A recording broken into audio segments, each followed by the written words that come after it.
So what I hear, or what I heard, is we have 15 to 20 more years of you serving great food in Lafayette. And the food distribution, And the food distribution, yeah. Yes, we do.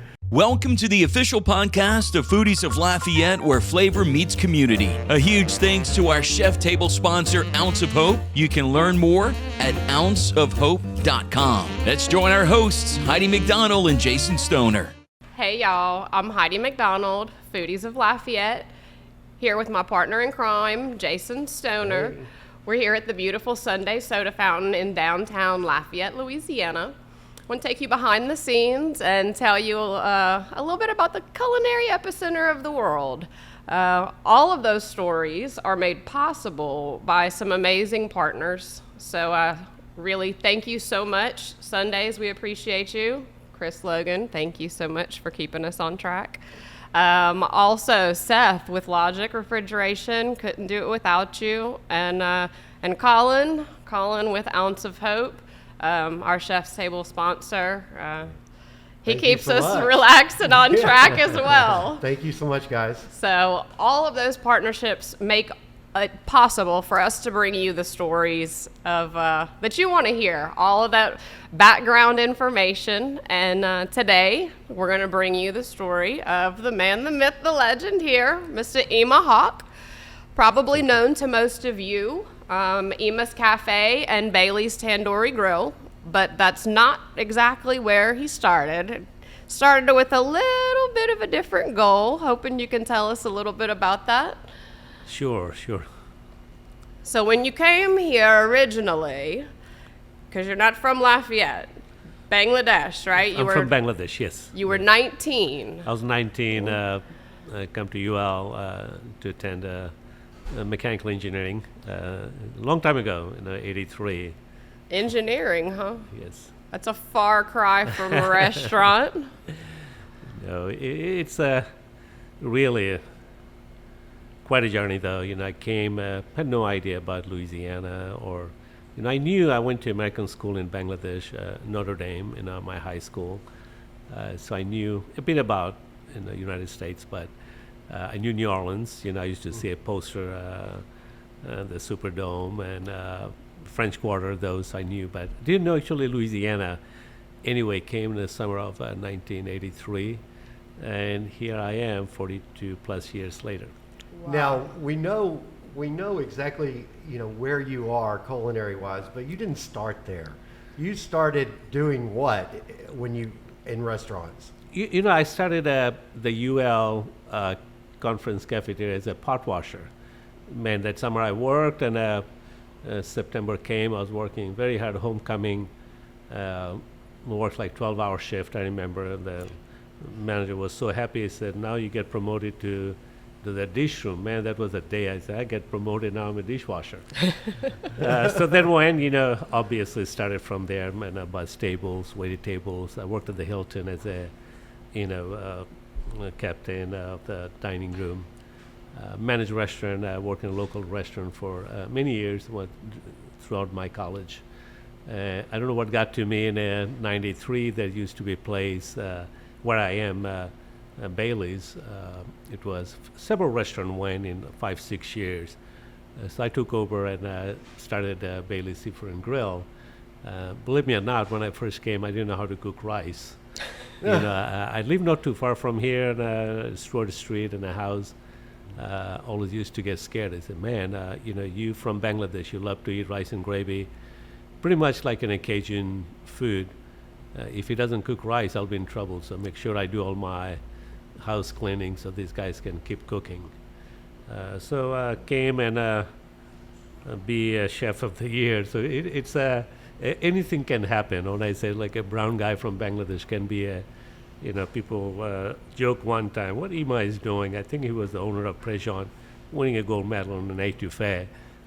We used to have in a culinary classic one year, we have that. Obviously, I get into cooking, used to compete a lot. I said a lot, whatever I could do. Had my both careers as a full-time engineer and a full-time restaurateur. You graduated in 93, it says. No, I graduated before. I opened the restaurant in 93 at Bailey's Seafood and Grill.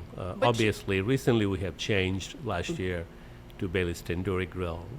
Ema's Cafe, I think we're about 18, 19 years into Oh, it. wow. Yeah. So we have that next door. I certainly enjoy breakfast there. Thank you. So Thank good. You. Thank you. It's so good. So, but you did graduate in engineering. Mechanical So engineering, yes, yes. You had a whole nother career at the same time that this was going on as well. Right, you know, people either thought I was a robot. I don't know how I did them. I used to work in the drilling side of them. Heidi, you know, whenever I was, I think one of the competition, 97, I won best of the show.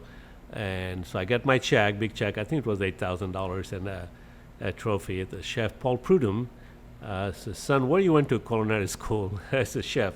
I'm building a drilling rig in Belchase, but I do have a restaurant. Hey, if you want to go travel with me, I want to go to Quebec, bring some chefs.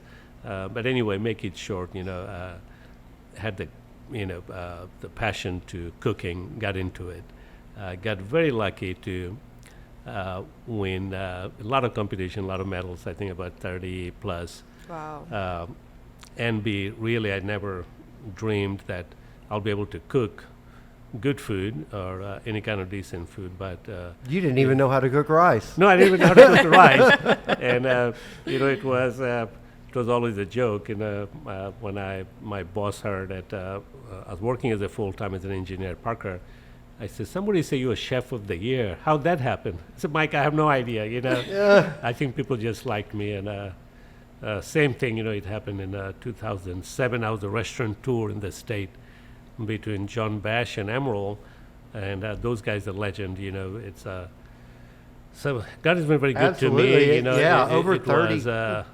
It's been I don't know how grateful I am to Almighty, and Over been 30 quite a different ride. awards. Yeah. it was. Some stiff competition No, too. no. And at the same time, I remained pretty engaged at UL. You know, I still serve on the advisory board for mechanical engineering. You know, they messed up many times. They inducted me to their Wall of Honors, I think about 7, 8 years ago. So as a whole, it's very humbling, you know, just, you know, trying to tell you know, I do have different companies when I interview people that if a guy like me, and never been a chance to brag that if I can do it, you can do better than I do. You know, we live in the opportunity, you know, the America, you know, I know we're going through a lot, but still I think we live in one of the best places in the world. Absolutely. Going back to Bailey's a little bit, what made you just jump off that cliff and open that restaurant? You know, I was managing a restaurant. I was interviewing, a gentleman came and said, look, it was Juanita's that time that his grandmother got ill and they're going to close the place. And the goal was, you know, initially that, look, I want to finish, I want to teach one day. Got him said, okay, that's, and I have a friend, Barry Serber, you know, he passed away though, but so let's talk to them. And all of a sudden got into it, said, look, I want to have a place, you know. I never wanted to relocate, you know, as an engineer. Most of my friends, even the guys, you know, my very best friends, they're born and raised here, they moved away, you know. I mean, there's not too many jobs, really opportunity-wise. And so for me, it was rather emotional. So look, I love the place. I never really wanted to relocate anywhere. So started the Bailey's Seafront Grill. The goal was that time, the name Bailey's obviously has come from our, you know, Bangladesh and part of India as a flower. Really? Maybe I'll open more Baileys in the future, but obviously, you know, my dad was not happy. So look, I didn't send you to the United States to be a chef. So I said, oh God. So you know, parents are, you know, it's a little bit different. You know, you pretty much listen, you know, what they got to say. So the gentleman I met, I said, look, I'm looking for an engineering job, but I don't want to relocate to Houston. That time, 80-90% of the people who go to Texas ended up pretty good. It's a local called Mallard Drilling. Obviously, we became Parker Drilling later. So I think, as I said, God has been very good. Always gave me the opportunity, and definitely, you know, we have to work. We need to do everything we can to make good things to great. Absolutely. But again, you just the ability, the opportunity I had. So it I feel worked like out good. That's a key theme I hear throughout everything you're saying. I feel like is more than anything, you let your passion drive you, but also it sounds like you're quite the opportunist, looking for a chance to make things better wherever possible, and that's worked out pretty well for you. No, I think, Heidi, yes, it worked out. And again, whatever I have done so far, thank God, I never really was motivated by pocketbook. Still, I don't think if I feel I'm passionate about these, I know I don't know how to play golf, I don't know how to fish, but I love cooking. Still, you're going to find me on Sunday. I'm in the kitchen, either the young people or what I like to do is a pastime, but it really is my passion. And obviously, I knew oil and gas. So trying to stay in between. And at the end of the day, we live in a great community. I came for a very humble, backgrounds. People, most often when they say I do so much, really, if I'd be doing 10% what my parents did, I'll be a saint. You always feel a moral obligation to reach out to so many people. They need a hand, they need a help.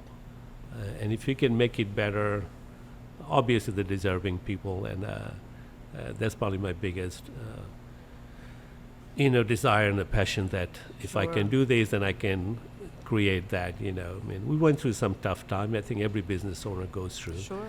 Then the people become sheer part of your life, and if you feel like I'm just media, if I can, because of me, if we can make a little difference to other people's life, that's very rewarding. It's big things in life. Anything can end, but there's no such thing. And I don't think the legacy or I thank God often that I'm able to do it in a very small way. And it's, Now you took Bailey's and you rebranded that not long ago. yes. What was the idea there?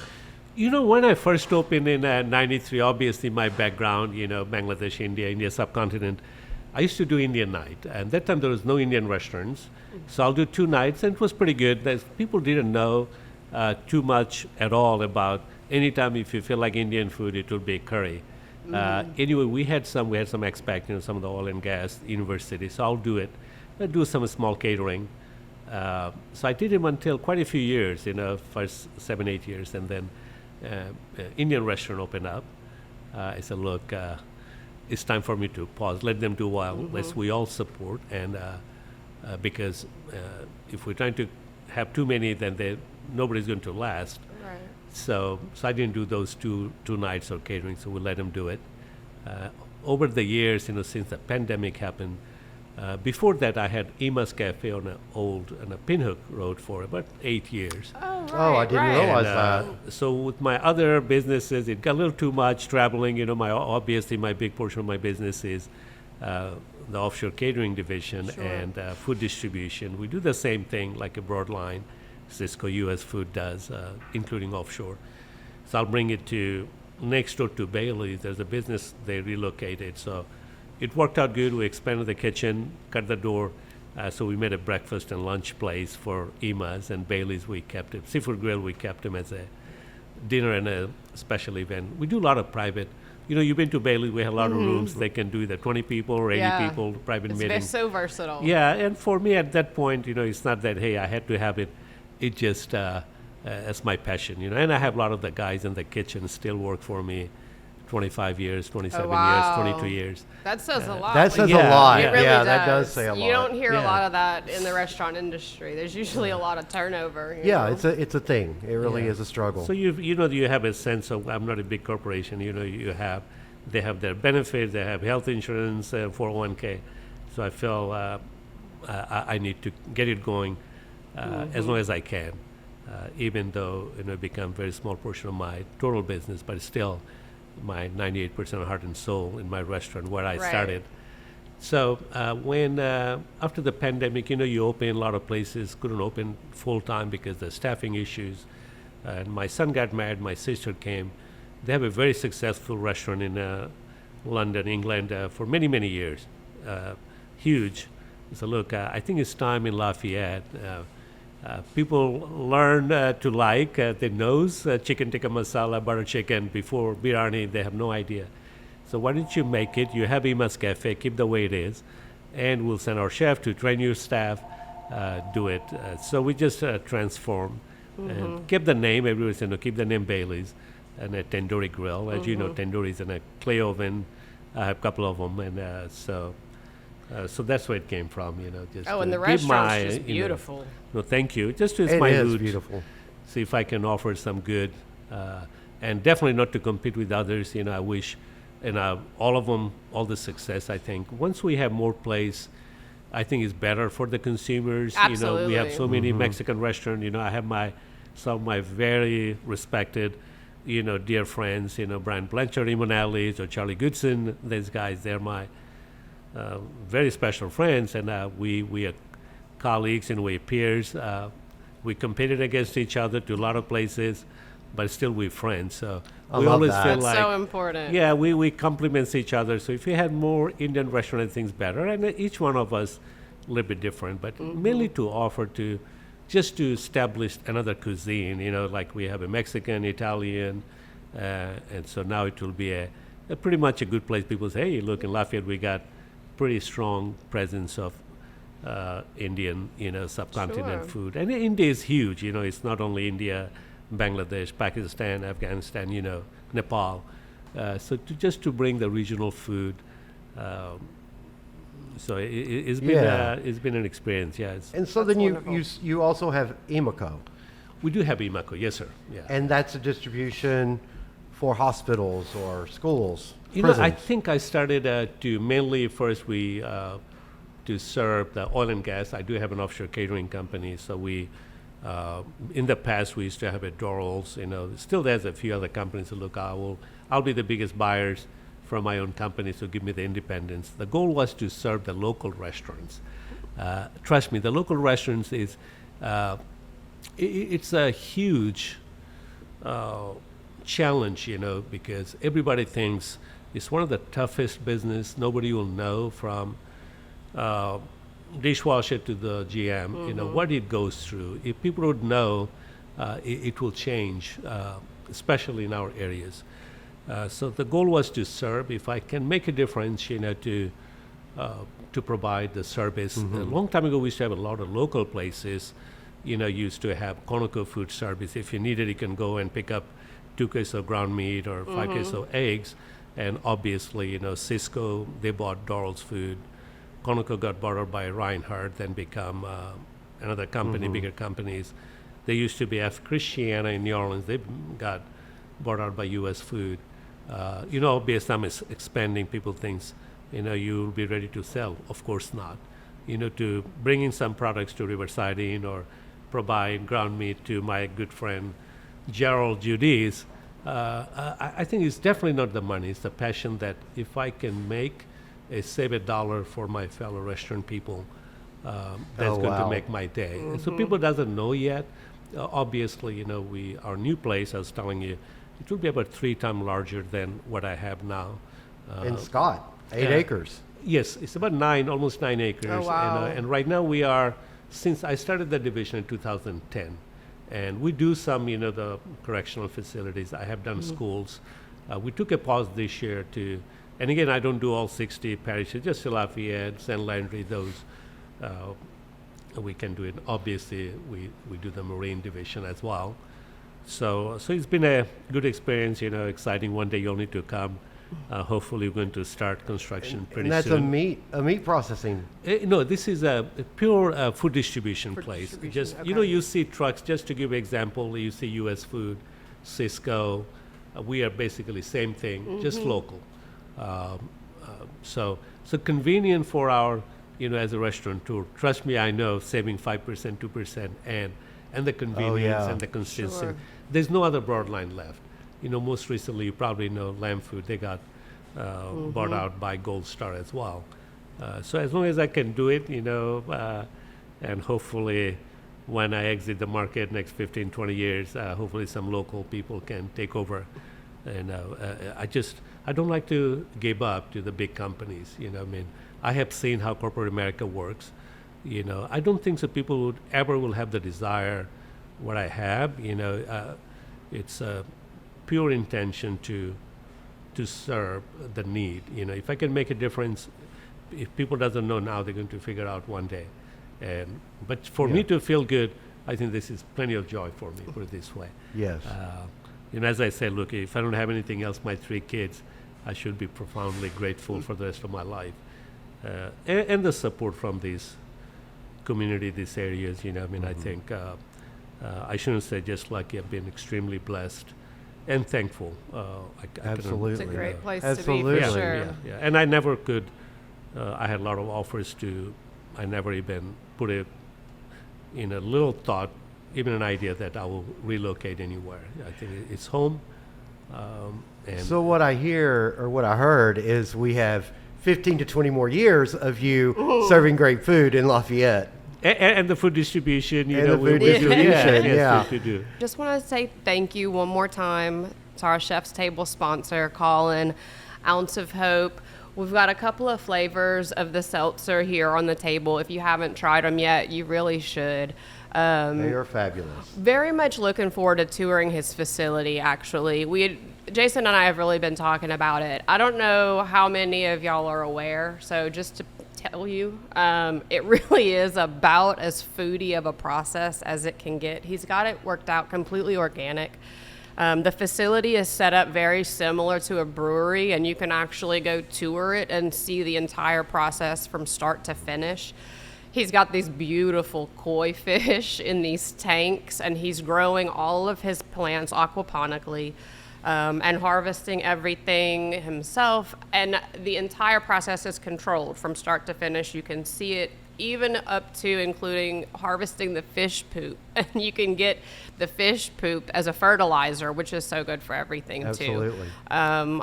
And all of that just stemming from wanting to help his mom get a little bit of relief. How Yeah. amazing is that? Local guy doing great work. Exactly. We've got some really amazing people in our area. We're so blessed. Thank you, Colin. Speaking of amazing people in our area, we're talking today. Miss Emma here. Can you tell us a little bit about what is it that drives you? You are a person I feel like is very productivity driven, but also you seem to find a way to give back to almost everyone in your life in multiple ways. You've found a way to be successful in multiple industries. You've taken your passion and kind of married all of that together into this ball of success, which we just found out he's going to be receiving a pretty prestigious award coming up in October, Jewel Pilo Humanitarian Award. It's pretty impressive. Congratulations. It's so humbling, as I said, there's so many great people we have in Acadiana. They do so much. What it's so many drives unexpected you? things that happens. It drives me, God, I don't know, my mom used to call me as a kid, and I'm like an Energizer bunny and You're robot. the youngest? I'm the youngest one, yes, sir. I'm the youngest one. The motivation, I think God gave us opportunity, there's a different time, look, growing up, I have seen so much, I have seen difficulties, I have seen civil war, I have seen people getting killed, and I have seen people lost everything. But there's always a hope, I think, and as a human being, when we are given an opportunity or giving whatever God chooses to give, I think it's an obligation to reach out the people who needs help. They need a lift. And you've been doing that with your Thanksgiving luncheon. Yeah. That's been, gone on for quite a few years. Tell us a little bit about that. I'll tell you, when I first came, I have no idea what is Thanksgiving. I don't think anybody in the world celebrates Thanksgiving. Besides Canadian, they do in different days. I came, a friend of mine, invited me to Thanksgiving meal. Look, That's you what we live do. in it's Right. a do. And that time I didn't know Thanksgiving just came several months ago. I know I don't have to work at the cafeteria; they'll be closed. And somebody invites you for food, you young 20-year-old, oh yes, you don't go. tell them no. Absolutely. You say, yes, I'll be ready to go. But anyway, make it short. It was cold. I didn't have a car. I had a bike. He happened to pick me up, went to their house, and I see all the food. Everybody's waiting for me. That's the moment, it's not that I couldn't afford. I could probably go to those days Fat Albert's, buy a fried chicken, but just to see the hospitality, the care, the genuine love, give me a chill, see they're waiting for me and get the food. The person who invited me, his mother became my mom, Everybody thinks, hey, Ema got a Cajun mom. Last 42 some years, I talk to her every day. Oh, wow, I love that. She become the grandkids, probably best grandma you can expect. I couldn't differentiate. I lost my mother many years ago, and no one can replace your mom. But what mom does for me, or have done, or doing it, it just the love, it has. It is impeccable. Anyway, make it short. Of course, from that time, mom packed me up. I said, boy, you got any roommates? I said, yes, ma'am, I got 3. You want to bring some food to go? I can pack it up. I said, yes, you can eat. Cajun Cajun hospitality. hospitality. So Take after some that, with you. Jeff, my friend, we are both in mechanical engineering. Go to their house. Mom would cook, watch. Again, that became part of my life. My parents got to know them, visited. Make it short, many years later, when I opened Bailey's in '93, it was a lot of work. Mom was helping, but Mom cooks every Thanksgiving anyway. So Mom said, boy, we tired. It was October. I said, I'm going to do a quick Thanksgiving meal this year. So I said, Mom, I'll buy some turkey. Let's cook some turkey and feed the people who doesn't have any place to go. We have a lot of elderly, people cannot afford it. They lost their job. So first year, I think I did 160 people. And that time, we just told people, and they came to the restaurant. And Just word of mouth. And the goal was make sure when they come, they can't tell is there any shelters or any place. They get a full service, white tablecloth meal. So from that 33 some years ago, from 93, it has grown. This year, I think we did about 1,546 meals. Oh, my goodness. Yes. Wow. And, Wow. We probably feed about 300 in-house, but we deliver meal to anywhere from Kaplan to Opelousas to Abbeville, New Iberia. And you've got to- some help now. How Yes, many we get- volunteers do you have now? We get some comes in for 4 hours, some 8 hours, some 2 hours, some just taking the food to go and deliver to 2-3 houses to anybody elderly, handicapped. Before I used to do quite a few years, I used to provide transportation as well, but that gets a little bit too complicated with, Sure. liability-wise. Yes. So to do it, I think it is. I know for 32 years, my kids, they grow up into it. All my kids, the Love one I told you that. at Johns Hopkins, they come before so they can help dad. And definitely, some of my own employees, a couple of them I told you, one worked for me 23 years. He doesn't want to get paid for it that day. He said it's so special, he wants to help Sure. work very hard. Oh, I'd still be willing to help. Yeah, I'll so reach out to you. Absolutely. People do, and when they come back, you're going to see that it could be a elder person that don't have any place to go. They come and see it, and they'll probably leave $1 tip. There's a lady came for almost 22 years. She has always leave me $1 for my daughter, and just to make him feel special, so that make sure they don't feel it's a free meal. Right. They sit down, and if anybody wants to bring food to go.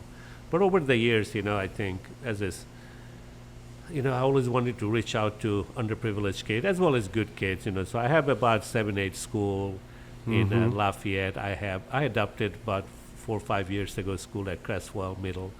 And Or you it team could up be- with them for good grades, right? We do different things. Like in Broadmoor this year, we had 73 kids, principal list. They got to come, they get excited, they wait.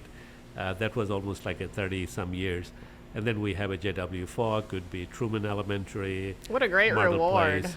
So they come a few times. So sometimes it could be, some of the schools, they don't even have maybe 5 principal list kids. So they could be most improved. They made a D, now make a C, we reward them. If they make Okay. a C to B, or they stay in Yeah. school, I buy love that. some Progress. books. So those are, the partnership with the school system, has been a it was, I think, Dr. Easton one day said, look, hey, anytime you want to bring kids, if we can make a difference. And trust me, it does. I was in Houston several years ago, I think 2018, 19, one of the oil companies. One gentleman came calling me, hey, Mr. Bailey, Mr. Bailey. I said, oh, God. Yeah, a lot of people think my name is Bailey. Sure. So I told him I'm Ema. I said, look, I just want to thank you. When I was in the third or fourth grade at Broadmoor, I went to your restaurant and it impacted me a lot. Now I live in Katy. I try to do whatever I can. I love that. So, and you see so much. I mean, we have seen over the years that my kids came, my grandkids even came, when they're young. They came, 30 years later, their grandchildren with them. So I think it's good just to, you never know when you're going to impact. But the stuff like this, Every little bit makes a difference. It's very fulfilling. You cannot explain. I'm very engaged with the UL, right? It's my school. I do everything I can, whatever I can, Sure. do it. Yeah, it looks like you received so many medals for culinary and actually for what you give back to the community. I see Louisiana Public Citizen of the Year on the list and outstanding international alumni. He's That's been quite impactful. Quite in impactful, and I know many you don't ways. talk about it much, so, but wow. Thank you for joining us and no. sharing a little bit of that background with No. us. I know it's not your favorite thing to talk about, but it's definitely something that's very important to our community. I feel like you are such a great story of what this community is, and you experienced it yourself as a UL student. And now you spend your time giving back and encouraging others to do the same thing. And what a success story that is. Absolutely. Absolutely. I like to say that people come for the food and stay for the community here. I feel like you It's true. came for the education and stayed for the food and the community. Take it to another level. I love that. No, I think this country has given me a lot, and I feel it is your moral obligation, and to fulfill, your heart. I think giving back is so important, and our community is so great. There's so many good, generous people. People are good to me, Heidi. Both of you. It's how I tell very often, every day almost. Look at me. If I can do it, you can do much better than I do. Yeah. We have, if this only place in the world, you could be honest. You don't need to compromise your ideals, and if you work hard, I think you can make it.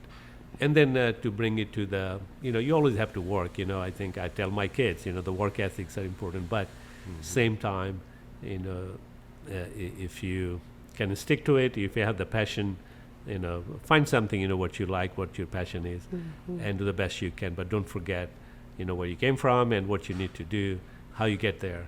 But at the same time, we had so many people need helping hand, and I wish I could do it every day, Heidi. I think, as I said,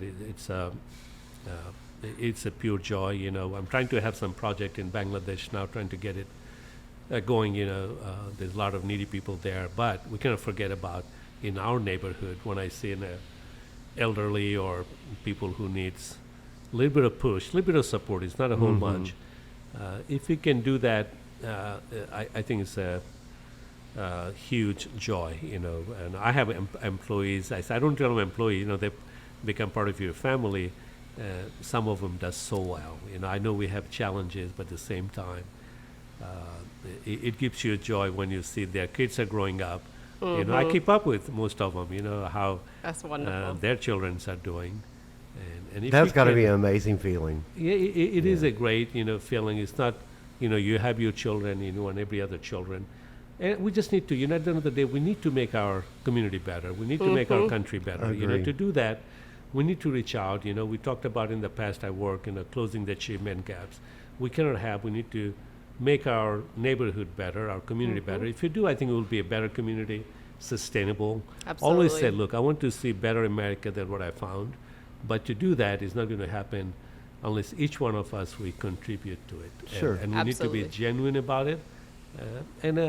I think and God give us the opportunity. I think we need to exploit in a positive way the best way we can. Absolutely. It takes the everyday heroes Yes, among us to make it all work. Well, Ema, we certainly appreciate you coming today. Your story is just amazing.